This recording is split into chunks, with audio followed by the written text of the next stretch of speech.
But let me touch on this. Yeah.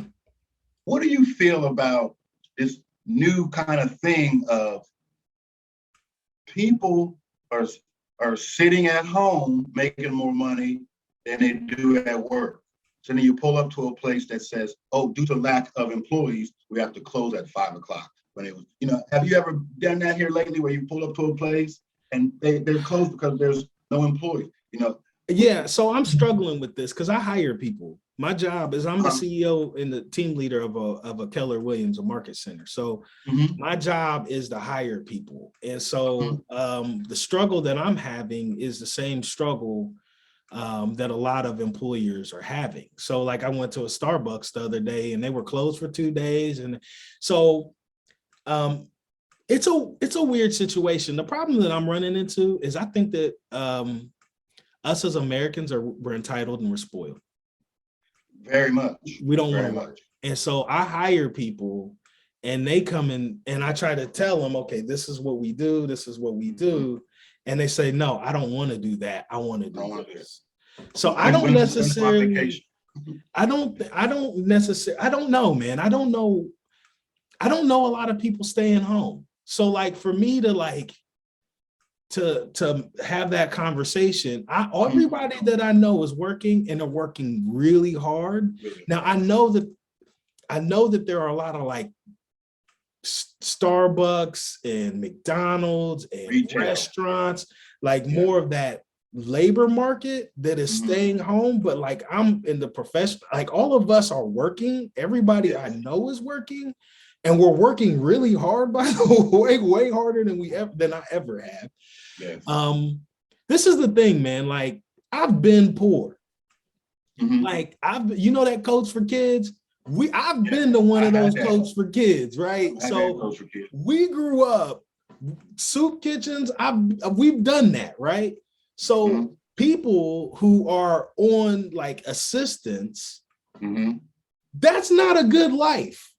And so for people what I think is happening is I think there are people that are saying, oh, look at them, they get handouts, they don't have to work. I've been that guy and it sucks. But on both sides. I've been this guy, this is way better. So working.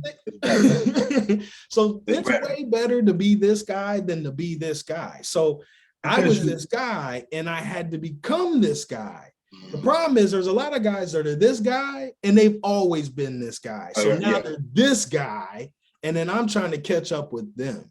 So they're looking down at me saying they're getting handouts and staying home, when in our reality, I don't think they can even that. You know what? That's my superpower, man. I have come from nothing, made it, lost everything, and then go back up. So then I have clarity. Like I don't want to go back there. I know what to do. If I lose it again, I can come up a third time. Right, I can come up again. Don't even have that luck the first time, But a lot of it is internal. Like I was saying earlier, that person in the mirror, that self-motivation. That's the only thing that keep me. My brain is what's keeping me going. You know what I mean? It's not all about the lifting weights and the muscles and the personal training and all that. Up here, this is what's keeping me going. When I wake up in the morning, I give a good scream, and then I just go into it. 12 hours later, I drag myself home. Get a little something to eat, get a little something to sleep, going right back for another 12 hours. Like Holland, we got to keep doing this, man. We gotta keep this going, man. This could be like this could grow big, Michael. Yeah, this could be something different. Like we do the Thrive Home Show. You have your little sports thing, and maybe we can chop it up. We have a table talk. Table talk with Michael, because we have current event things that we could talk about. Like we can really get this out to people, man. I'm really our comfort level of talking.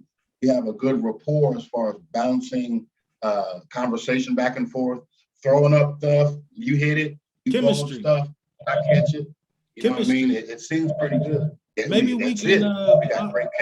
I'll reach out to you, man. Maybe we can do something once a week, and we can kind of brainstorm. Yeah, we have a whole crew like Tyler and Kate. Actually, that's who edits this. So I'm going to send this off to Kate, And the same people that do my Thrive Home show also do that podcast. Now it costs us a little bit because we're actually because we have like cameras and we have all this technology, and you should see how they set it up.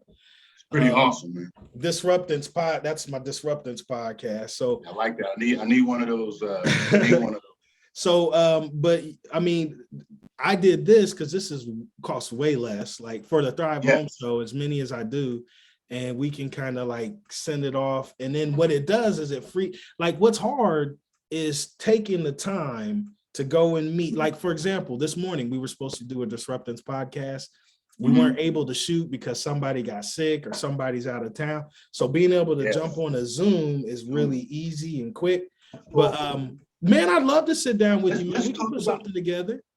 Maybe we can do this. I can go down to Marion, or we can do it in here. I don't care. Hey, I can come down and do it there as well. And shoot 3 or 4 of them, and then once a month, just Yep. So we have well, like you said, we can make a name for it and just have these talks. I had something on my mind. I was just thinking. I lost my train of thought. I'm sorry, man. I didn't shut up.